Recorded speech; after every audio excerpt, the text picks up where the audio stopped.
This is Campus News, reporting the top stories from colleges and universities. Next on Campus News, an international sci-fi star stops in Moorhead to visit his alma mater. Hear how a sports league is helping raise awareness about drunk driving.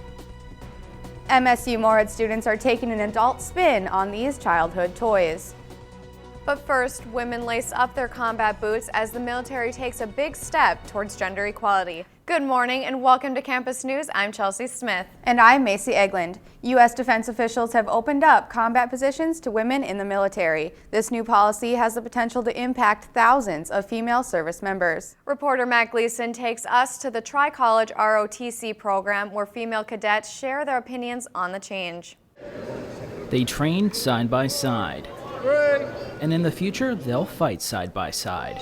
Change is good. I think it's great. It's going to happen. I feel it's a great thing as long as the standards are upheld. Come on, you got more. The physical standards for male and female soldiers differ greatly. While this doesn't affect most jobs, it can have a major impact on frontline fighters. PT impacts front lines by your endurance capabilities. For instance, we have a 2-mile run, and we carry, for our workouts, some of our workouts, we carry 50 pounds on our backs doing stairs. So we train to be able to fight. A 20-year-old male needs to do 42 push-ups to pass the Army physical fitness test compared to just 19 push-ups from his female counterpart. For some, these standards are too low for the front lines. I know as a cadet, personally, I feel that I would not feel confident going out there in infantry knowing that the standards are not the same as the men who have fought before me. So should these standards be different for frontline females? I think they should, yes, because I think PRT plays a big role in being able to complete your jobs, especially on the front line. So I think their standards should be risen. How the Army will implement this policy change remains to be seen. But the cadets here may have a chance to shape the policy when they receive their officer commissions. Matt Gleason, Campus News. Nearly 2% of U.S. deaths in Iraq and Afghanistan have been women. More than 200,000 women serve as active duty members of the military. After multiple protests and a lot of debate, North Dakota State University has decided to partner with Planned Parenthood for a sex education program. A month ago, university administration froze a $1.2 million federal grant for a program to create a voluntary sex education program for regional teens. They feared a 1979 state law prohibited NDSU faculty from collaborating with Planned Parenthood, an organization that performs abortions.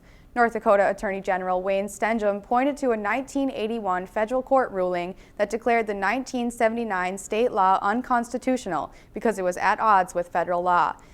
NDSU's spring enrollment numbers are in and things are looking up. More than 13,500 undergraduate, graduate, and professional students are enrolled this spring. That's up 163 students from last year. Currently, NDSU has more graduate students than ever before, with 2,281. The actor known by fantasy fans everywhere as the world's strongest man came back to MSU Moorhead. Kevin Sorbo, who starred in the hit television show Hercules, visited his alma mater as a way to raise scholarship money, but also to encourage students. Reporter Arista de Serrano has the story. He arrived. He was a man like Kevin Sorbo, a Dragon alumni best known for his work in Hercules, paid MSUM a visit and spoke with students and faculty about his journey into Hollywood. I had a brother, older brother, went to Concordia up here and came up a few times, and I had 3 really good friends that want to come up here, and I also knew they had a good business class. Sorbo majored in marketing and advertising and says attending MSUM helped his career. It's a huge decision for people to decide where they want to go. And, coming here, I have formed friendships that I've had for years and years and years now, and I have nothing but good memories being on campus here. I had a good time. One of Sorbo's favorite spots on campus allowed him to relax and focus on getting fit. MSIC was a big hangout for me. I mean, I think all the sports I played and all the working out I did was a big part of my life, and still is to this day. Sorbo came back to Moorhead in order to support student scholarships at the Founders Gala that happens every year. Kevin's an alum, and he really cares about this place. We actually spoke earlier, and I learned about the wonderful time he had here, and I'm just pleased as punch that he's here. The other thing is, I got to tell you, I'm happy as a clam that Kevin spent time with our students and our faculty and our staff earlier today. That's really important to me, and he was just wonderful spending time with them. One piece of advice Kevin has for students is, don't let fear hold themselves back. Follow your dreams and just go for it. Adicida Serrano, Campus News. During the gala, Sorbo also talked about his book, True Strength, My Journey from Hercules to Mere Mortal, about the struggles he faced while filming the series after suffering multiple strokes. The book was released in October 2011. It's a phrase that catches the attention of most college students, free food. But what makes free food even better is when it's for a good cause. For 8 years, thousands of people have flocked to IHOP for National Pancake Day, for a chance to eat buttermilk pancakes to help sick children with the Children's Miracle Network. IHOP raised over $3 million last year and hopes to do the same this year. Children's Miracle Network is the charity of choice for National Pancake Day. And this year, IHOP across the country is trying to raise over $3 million for the Children's Miracle Network. Come on, make a donation, you get some free pancakes. Children's Miracle Network officials say a final amount of money raised this year has not been added up yet. The charity receives 100% of the donations raised. A new study shows a popular college drink may not be that bad when consumed responsibly. New York University's Dr. Marian Nestle is saying drinking beer in moderation could offer health benefits. She says enjoyed in small amounts, beer provides many essential vitamins and minerals that fight heart disease, osteoporosis, and diabetes. She also says beer has fewer calories by volume than wine and even orange juice. However, Dr. Nestle does warn that drinking too much beer can put you at risk for alcoholic liver disease and rapid weight gain. MSUM provides students with multiple ways to express themselves artistically, whether it be through music, theater, or creative writing. One option open to all students is the Ceramics Guild. Photographers Matt Gleason and Jeremy Meyer give us an inside look. The Ceramics Guild is an opportunity for students who aren't taking a clay class or who are taking a clay class to come and work in clay. I joined the Ceramics Guild just to be more involved with the clay community at the school. It's very meditative, what a lot of people say. You don't have to throw on the wheel, you can just come and make stuff. My process now deals a lot with paper actually. I try to sit down and work out my ideas on paper, drawing new forms and working out all the aspects. And then I actually go to the wheel and try to throw the form and complete it. It's kind of like a prototype because usually the first ones aren't your best ones. So I'll try to go back and make that certain piece multiple times. It's an opportunity to have no pressure at all. So even if you've never touched clay before, it's fine to join and be a member. The Ceramics Guild usually meets once every 2 weeks. With ridership slowing down, Metro Area Transit is looking for ways to warm up its rides and fill up its buses. Matt Bus is making improvements to handle the cold and fit the working student schedule. The Matt Bus will be running 1 hour later into the night as a way to meet students' needs. Also, riders may have to endure the cold for now, but new technology will change that in the next few months. The concrete's down and the shelters just arrived last week. So as soon as it gets to be 15, 20 above, they'll be put up. MSUM 1 will have heat and it'll have lights and a kiosk. 43,000 rides have already been given to the MSUM students this year. The Matt Bus runs Monday through Saturday. It has 21 routes including Walmart, Hornbachers, the mall, and downtown. With classes, jobs, and tuition, it's no surprise the millennial generation is the most stressed of all age groups. A recent study finds that Americans ages 18 to 33 reported having the highest stress level on a 10-point scale, with an average of 5.4. The national average is 4.9. The American Psychological Association says postgraduates are facing a competitive job market, declining wages, and unemployment, causing anxiety and depression to be at an all-time high.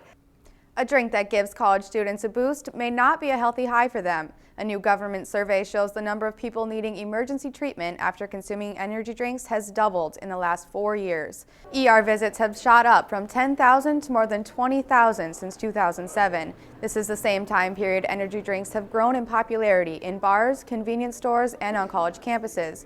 A spokesperson for the American College of Emergency Physicians says drinking 3 energy drinks within an hour is equivalent to 15 cups of coffee.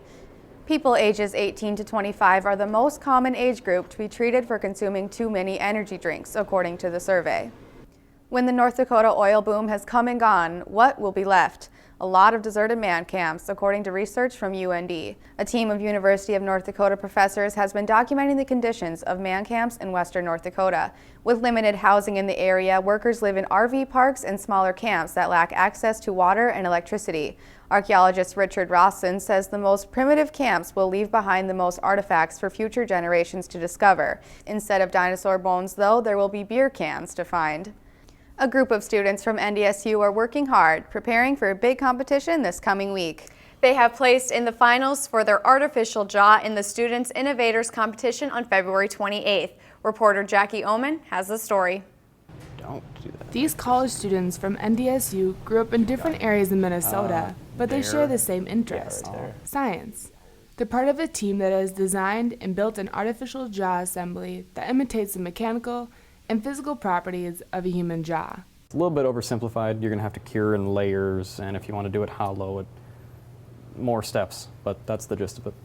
The jaw is made up of ceramic composite and a fleshy shell to mimic the properties of gums.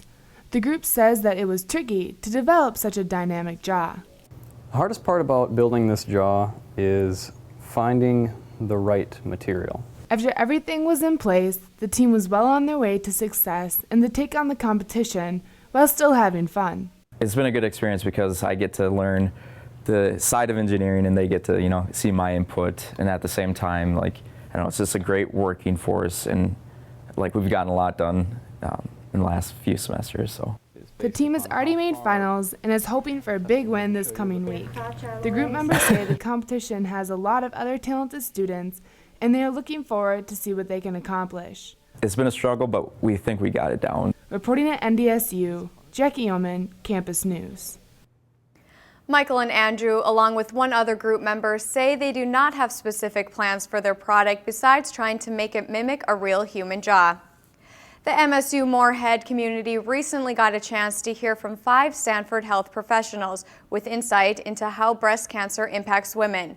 Each of the presenters shared their personal stories about working with women who have breast cancer. The Stanford Health Embrace program brings cancer survivors and their families together to address all aspects of life that are affected by cancer. A personal experience brought one panel member to open up about how she makes a difference.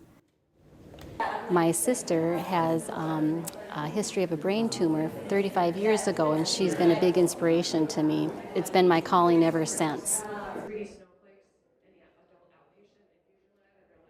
The event ended with a message that health and personal care can impact the patient's well-being. Young women may soon get an early jump on breast cancer thanks to a new bra. A company in Nevada has developed a bra that can potentially detect the cancer.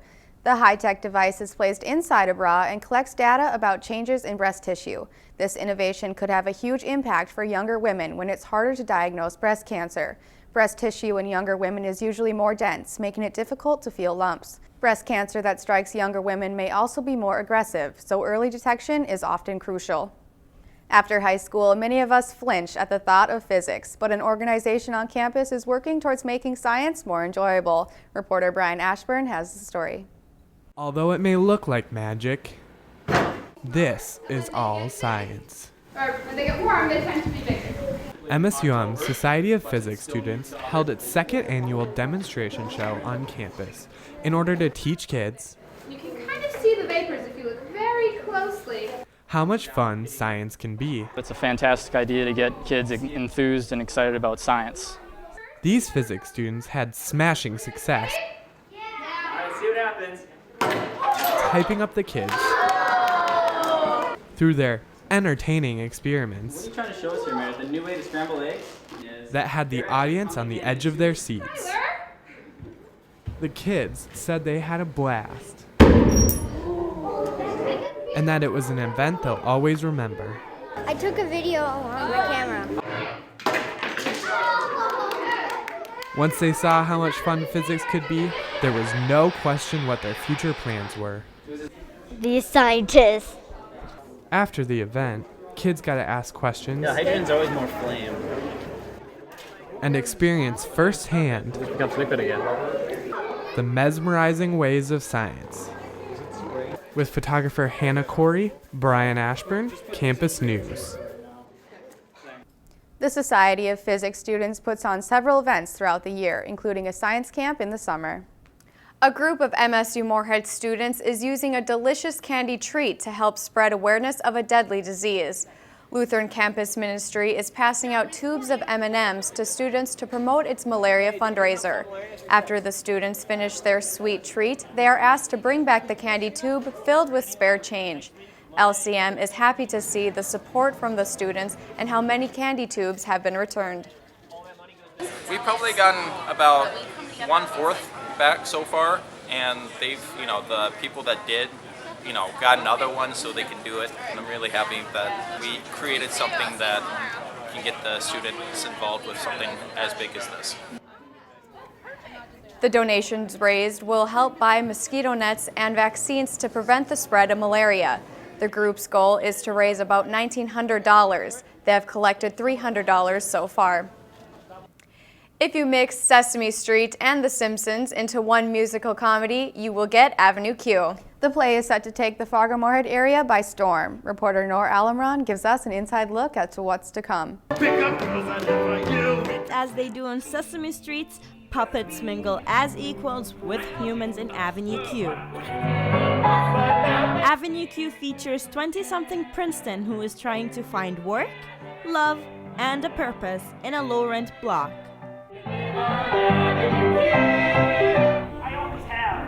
The audience will enjoy a show filled with laughter, music, and colorful puppets. There are many reasons why the cast of Avenue Q enjoy this play. It's really funny.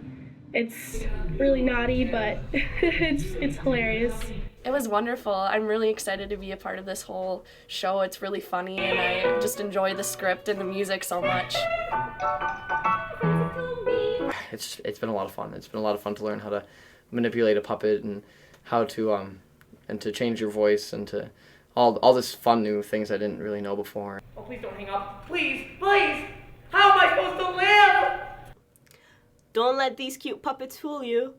Avenue Q is like Sesame Street, but for adults. This show forms as a playhouse for adults to consider adult themes such as pornography, racism, everyone's a little bit racist, and sexuality. Avenue Q is certainly a refreshing way to start the year. He likes me. With photographer Narjis Al-Bakshi, Noor Al-Omran, Campus News. Activate me. Activate me. The play will be held February 27th through March 2nd, starting at 7:30 p.m. at the Hanson Theater. Another show for mature audiences will be stopping by North Dakota State University to battle stereotypes by telling racist jokes. The Black Jew dialogues use puppets, sketches, and improv to show the absurdity of racism and prejudice. The two actors will be performing in the Memorial Union Great Plains Room on February 28th at 8 p.m. The event is sponsored by NDSU's Issues and Ideas Committee. The Black Jew Dialogues has traveled across the U.S., Canada, and the U.K. to stop racism and show the power of diversity. And now we turn it over to Colin Boyles for a look at this week's sports. I hear there's a group trying to raise awareness for an important cause. Yeah, the NSIC is trying to make change after some sad news came out of Minnesota. Thanks. This past July, heartbreak struck one Minnesota family on a trip back from a cousin's wedding. Now, the Northern Sun Intercollegiate Conference is trying to help others from facing a similar tragedy. It really struck close to home in the NSIC with what happened to Brad Bigler's little son.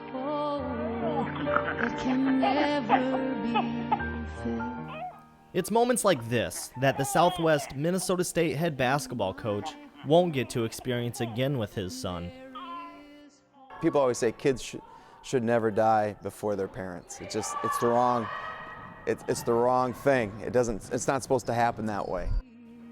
5-month-old Drake Bigler's life was taken by a poor decision of a drunk driver.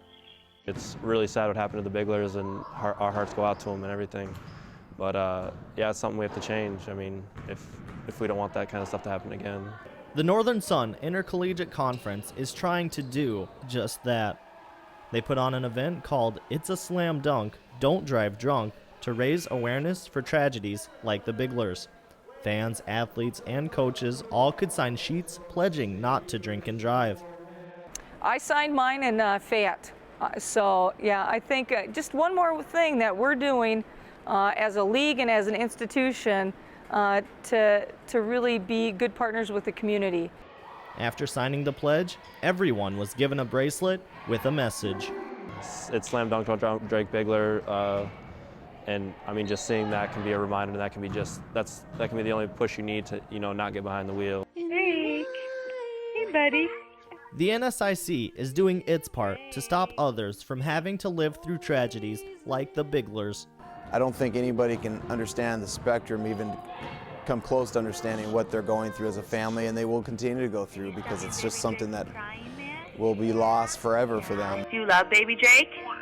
It's an unimaginable loss that may serve as a gleam of hope. If his little boy's death can bring about change in some of us, I think it's a positive thing. But in my heart. Each NSIC Student Athlete Advisory Committee was told to make a short video about the event and drunk driving. 2 days after the North Dakota State Bison finalized their football schedule, a Big Sky Conference powerhouse is shaking it back up. Montana State bought out of the two's September 9th meeting in 2013 to play against Football Bowl Subdivision Southern Methodist instead. The Bobcats will pay $100,000 to NDSU so that they don't have to play them. The Bison faced the same problem last season when Georgia Southern bought out of their game at the Fargo Dome. NDSU fans gathered for big news and to remember back-to-back football championship seasons this signing day. They met at the Ramada Plaza Hotel in Fargo to celebrate and hear the names of the future Bison athletes. Craig Bull announced the signing of 21 scholarship players and 3 walk-ons earlier in the day. Afterwards, he joined NDSU fans in some festivities. Some of these fans look to this signing class to help bring yet another championship trophy to Fargo. You feel like the recruits that they're bringing in, it just gets better and better and better, and we want a three-peat. A few players that chose to play for the Bison came from major metropolitan areas. Pierre G. Tucker from the St. Louis area and Matt Plang from the Kansas City area will both enter the season as linebackers. G. Tucker is 6'1", 200 pounds with a 40-yard speed of 4.7 seconds. Plank is 6'2", 210 pounds, who is also considering playing at Kansas or Kansas State. Also headlining the recruiting class was crosstown product Chase Morlock of Moorhead High School. Morlock helped the Spuds win the Section 8 5A championship. He was the only running back the Bison signed for next year. A University of North Dakota announcer is getting into hot water after his comments to the men's basketball team's head coach. UND's Paul Ralston will be serving a 2-game suspension for using the words choke job in his interview with Coach Brian Jones. The comment came in an interview after Northern Arizona rallied late in the game to eventually beat UND in overtime. Athletic Director Brian Faison announced the suspension and will have Associate Athletic Director Kyle Doporalski take over play-by-play duties for the next 2 games. MSUM students decided to dress up for a typical dodgeball tournament. However, these players added something a little extra to the event: bras. The annual Balls for Bras dodgeball tournament earlier this school year was held with some people showing their love for bras and to help raise awareness for breast cancer. A lot of fun. I mean, it's just for a good cause and just a lot of fun to come out here and watch a bunch of guys be silly wearing bras, throwing dodgeballs around. So, although wearing the bra was for a good cause, it did cause a bit of discomfort for some. Participants say this is a fun event that brings the campus community together for a good cause. You know, it's crazy what some people do to help out. It is, but it seemed like a fun event. Yeah, definitely. Thanks, Colin. Lovers of sci-fi and fantasy came together for Moricon, an annual event held at MSU Moorhead. As reporter Brianne Lensmeyer tells us, the event gave fans a chance to share stories, buy games, and see characters brought to life. Do you need help? Double count. It may not be Comic-Con, but Moricon is giving the same opportunity for fans of gaming and comics to come together to experience different aspects of the world they have grown to love. Anyone who wants to come, you know, we get a lot of publicity out this year for Further Than Fargo-Moorhead, but this is just open to anyone. It's just a nerd fest for nerdy people in the community, really. With more than 30 events to choose from, there were plenty of options for fans to experience. Popular events included a gaming room, where one alum had the opportunity to play our favorite game, Mario Kart on the Wii.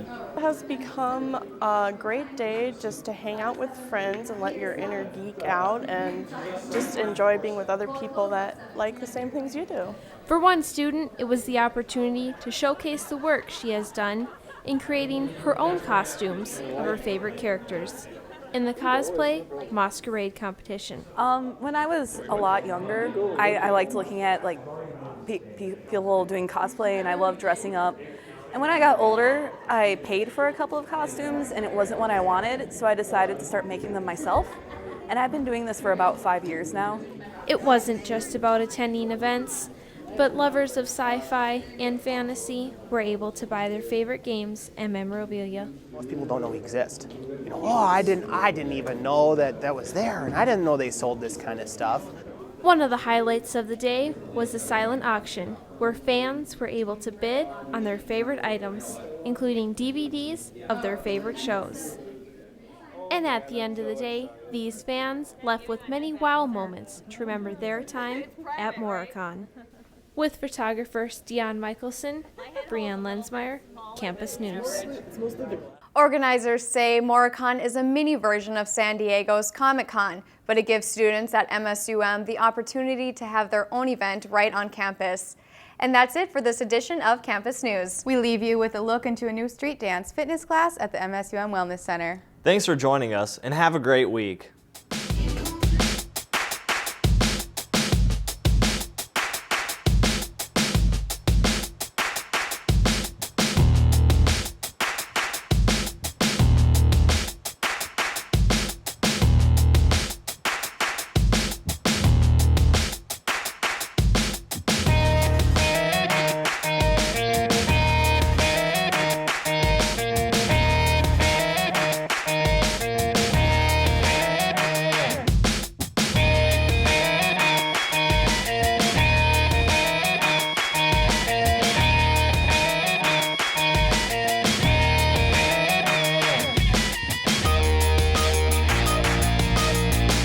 Campus News is produced by the Television News Workshop in the Department of Mass Communications at Minnesota State University Moorhead in cooperation with Prairie Public Television.